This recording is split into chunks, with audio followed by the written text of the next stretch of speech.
The Stanley Cup was invented because of a woman. Let me explain.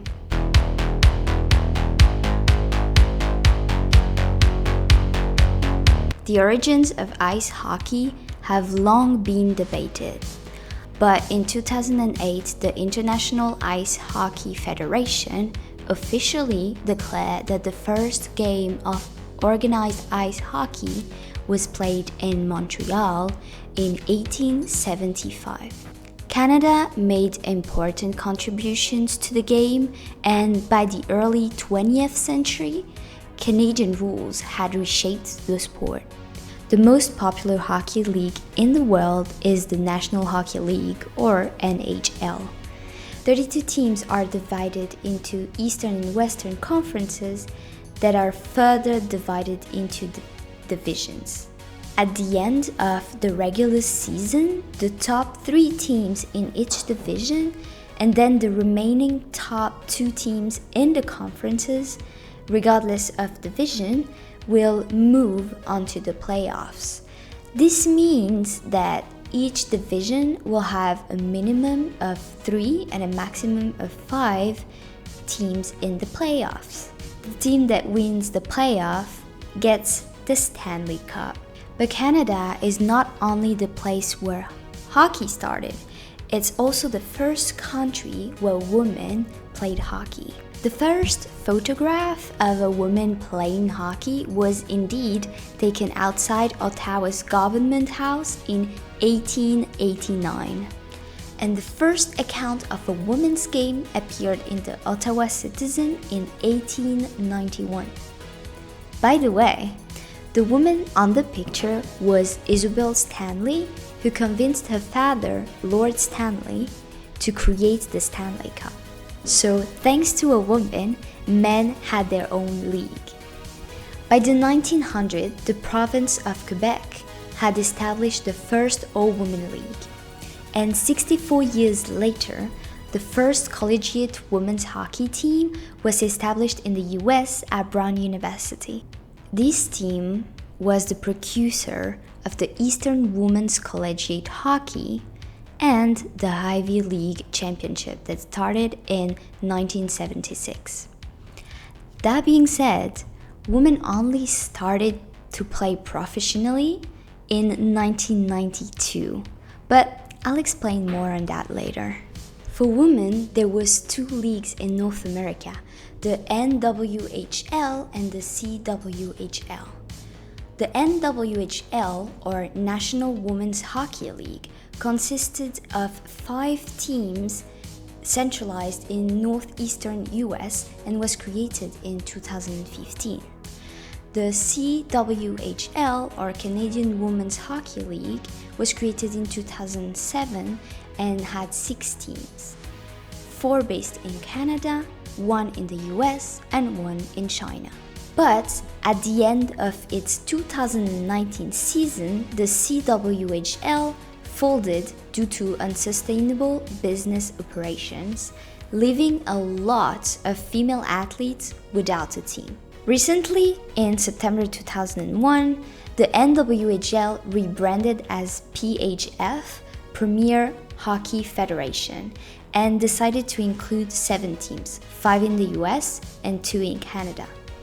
By the way, at the end of the PHF season, the winning team receives the Isabel Cup in honor of Isabel Stanley. Following the dissolution of the CWHL, the Professional Women's Hockey Players Association was founded in May 2019 to advocate for the promotion of women in hockey and create a sustainable professional league for women in North America.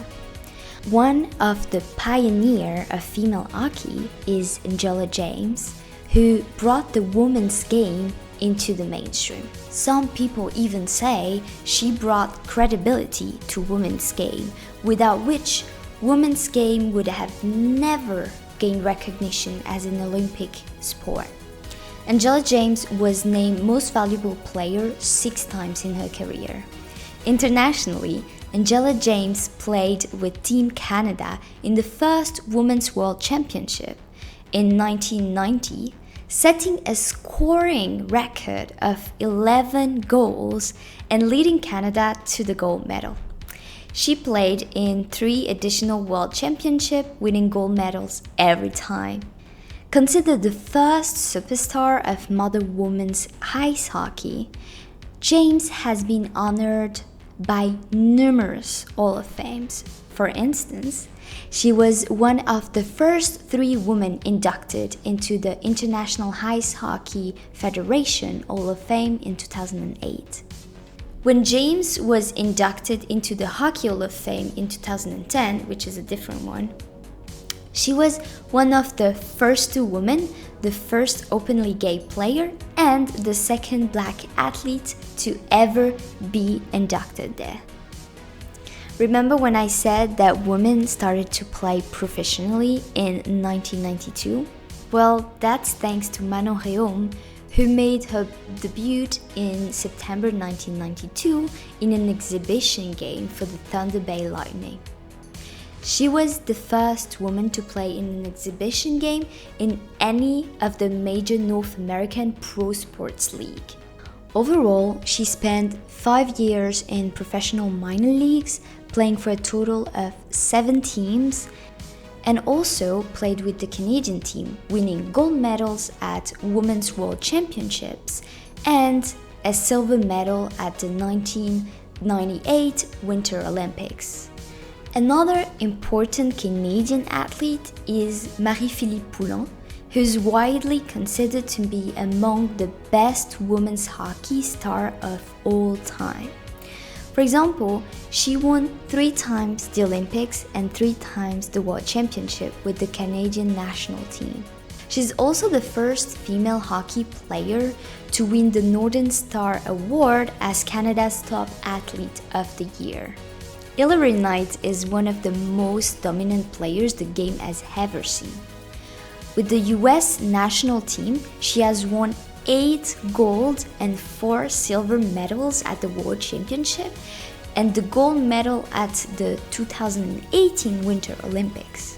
She has used the power of her platform to propel important conversations around the game. Her voice was central in 2017 when the US women's team demanded better treatment and better opportunities to succeed and threatened to boycott the World Championships. She is basically an important voice in the #ForTheGame movement that calls for better working conditions. Sarah Nurse has established herself as a crucial part of the next wave of powerful talent on Team Canada since her Olympic debut in 2018. Not only did she win a bunch of medals in international championships, she's also driving a crucial conversation when it comes to diversity in the game. As a woman of color, playing a sport that is still overwhelmingly driven by white men, Nurse understands the importance of visible role models and is exactly that for many young girls and boys. There's so many other women I could talk about, but for the sake of keeping this episode short, I won't have time to do so. That being said, if you're listening on YouTube, drop in the comments below hockey players who inspire you. As for the rules, the point of hockey is to have the most goals after 3 20-minute periods of play. Each team has 6 players, 3 forwards, 2 defense, and 1 goalie. A minor penalty in hockey is 2 minutes and a major penalty is 5 minutes. The offending player must serve a time in the penalty box until that time is up or until the other team scores in the case of minor penalties. A misconduct penalty is served for 10 minutes. Icing is when a player in their defensive zone shoots or passes the puck before she reaches the center line, and the puck crosses the opposing hockey red line without being touched by another player. Icing is penalized unless a team is on a penalty kill. The offside rule in hockey is when any player crosses the blue line into their attacking zone before the puck enters. Basically, the puck must always enter the attacking zone first. A penalty shot may occur when a player with a clear path to the net, this is known as a breakaway, with no one in front of her except the goalie, is stopped from behind by illegal contact. A delay penalty occurs when one team breaks one of the basic hockey rules but does not gain possession of the puck. The play will be stopped and the player penalized when the team finally touches or gains possession of the puck. And that's all for today. If you found this content interesting and you're on YouTube, please like this video and subscribe to my channel. If you are on any podcast platform, feel free to share this episode with your friends. Now that you know about ice hockey, let's keep learning with the Athletes' Voices.